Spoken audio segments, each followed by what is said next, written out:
उसमें भर्ती हुई हैं और वो 23 बैच में भर्ती हुई थी।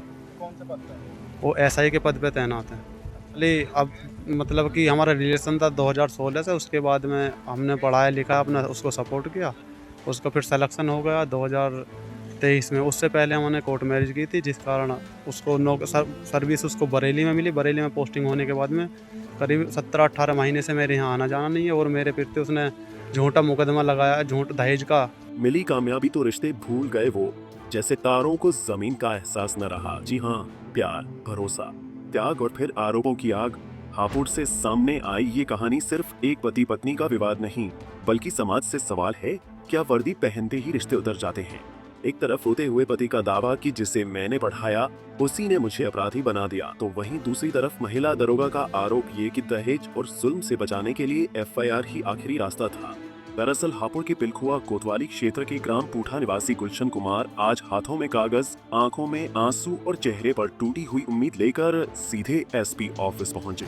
गुलशन का दावा है कि साल 2016 में पायल रानी से प्रेम हुआ, 2021 में कोर्ट मैरिज और 2 दिसंबर 2022 को सामाजिक रीति रिवाज से शादी हुई।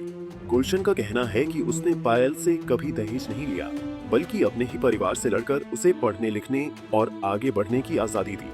पति का दावा है कि उसने अपनी मेहनत की कमाई से पायल के सपनों को पंख दिए, और वही पायल 2023 में उत्तर प्रदेश पुलिस में सब इंस्पेक्टर बन गई। लेकिन यहीं से रिश्तों की दिशा बदल गई। गुलशन के मुताबिक दरोगा बनने के बाद पायल के तेवर बदलने लगे।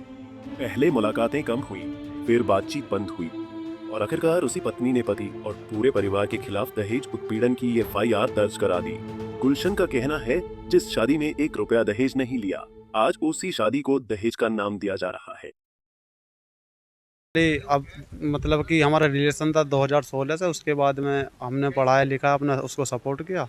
उसका फिर सिलेक्शन हो गया 2023 में। उससे पहले हमने कोर्ट मैरिज की थी, जिस कारण उसको सर्विस उसको बरेली में मिली। बरेली में पोस्टिंग होने के बाद में करीब 17-18 महीने से मेरे यहाँ आना जाना नहीं है, और मेरे प्रति उसने झूठा मुकदमा लगाया, दहेज का झूठा मुकदमा मेरे पे लिखवा रखा है। मेरे पूरे परिवार पर 8 लोगों के नाम है, जिस कारण मैं कप्तान सर के यहाँ पे एप्लीकेशन देने के लिए आया था।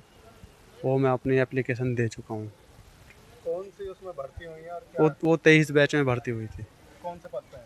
वो एसआई के पद पे तैनात हैं। अच्छा, अब कौन से जो आप पे आरोप लगाए हुए हैं? वो दहेज के हैं, वो है दहेज उत्पीड़न का है वो, जिसमें वो मांग कर रही है 20 लाख रुपए की कि मुझे पैसे दे दो और मैं तुम्हारा समझौता नहीं ख़त्म कर देंगे। हम नहीं दे सकते पैसे, ना ही हमारे पास हैं, हम गरीब लोग हैं, हम कहाँ से देंगे।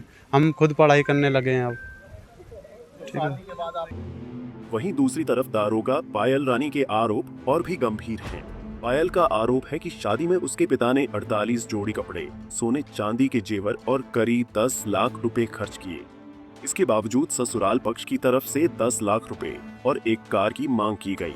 पायल का कहना है कि ट्रेनिंग पर जाने के बाद उसकी सैलरी की मांग शुरू हुई और 10 लाख का लोन लेने का दबाव बनाया गया।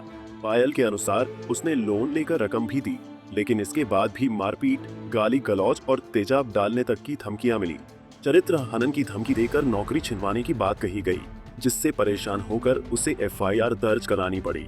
हापुड़ से आया ये मामला काफी गंभीर है, क्योंकि पति खुद को बेगुनाह बता रहा है, पत्नी खुद को पीड़ित। अब ये मामला सिर्फ प्यार और रिश्ते का नहीं, बल्कि कानून और न्याय की कसौटी पर खड़ा है। हापुड़ के एसपी ज्ञानंजय सिंह ने गुलशन की शिकायत सुनी है और निष्पक्ष जांच का भरोसा दिया है। एसपी का कहना है कि मामले की जांच तथ्यों और सबूतों के आधार पर की जाएगी और किसी के साथ अन्याय नहीं होगा। अब सवाल ये है कि क्या ये वाकई दहेज उत्पीड़न है, या फिर रिश्तों में आई दरार कानूनी लड़ाई में बदल गई। सच जो भी हो, फैसला अब कानून करेगा। पंजाब केसरी टीवी के लिए हापुड़ से सुनील गिरी की रिपोर्ट।